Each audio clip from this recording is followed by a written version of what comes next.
Confessez donc vos péchés les uns aux autres et priez les uns pour les autres afin que vous soyez guéris. La prière fervente du juste a une grande efficacité. Jacques chapitre 5, verset 16. À qui devons-nous confesser nos péchés ? Au Seigneur bien entendu, mais aussi les uns aux autres. Pourquoi aux autres aussi ? Parce qu'il est heureux concernant les autres de demander pardon si nous avons péché. Il est heureux de rétablir la situation si notre attitude impacte le corps de Christ. Il est heureux de recevoir un soutien aimant dans notre lutte contre un péché particulier.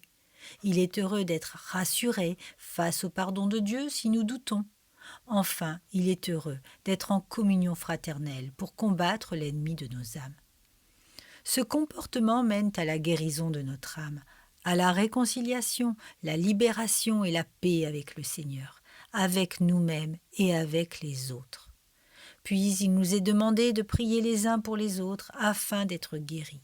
Pourquoi ? Parce que la prière fervente a une grande efficacité. Qui guérit ? La prière ou Dieu ?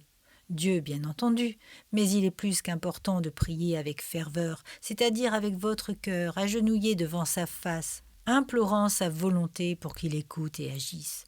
Une prière sans ferveur est une prière sans cœur, sans réelle volonté. Elle peut même être nourrie par une certaine forme de fatalité, comme si tout était déjà plié.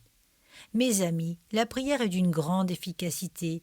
Elle est entendue par Dieu, car il est dit dans 1 Jean chapitre 5, verset 14, « Nous avons auprès de lui cette assurance que si nous demandons quelque chose selon sa volonté, il nous écoute. » Le chemin de sanctification d'un enfant de Dieu évolue dans la prière.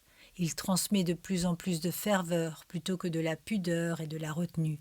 Il transmet du cœur plutôt que de l'émotion. La prière devient une assurance lorsqu'elle vient du cœur, même parfois des larmes, non pour obtenir ce que l'on désire, mais pour que la volonté de Dieu s'accomplisse. La guérison nous vient d'une prière fervente, de confession partagée, d'une volonté de plaire à Dieu en dehors de tout intérêt personnel. Alors oui, confessez donc vos péchés les uns aux autres et priez les uns pour les autres, afin que vous soyez guéris. La prière fervente du juste a une grande efficacité.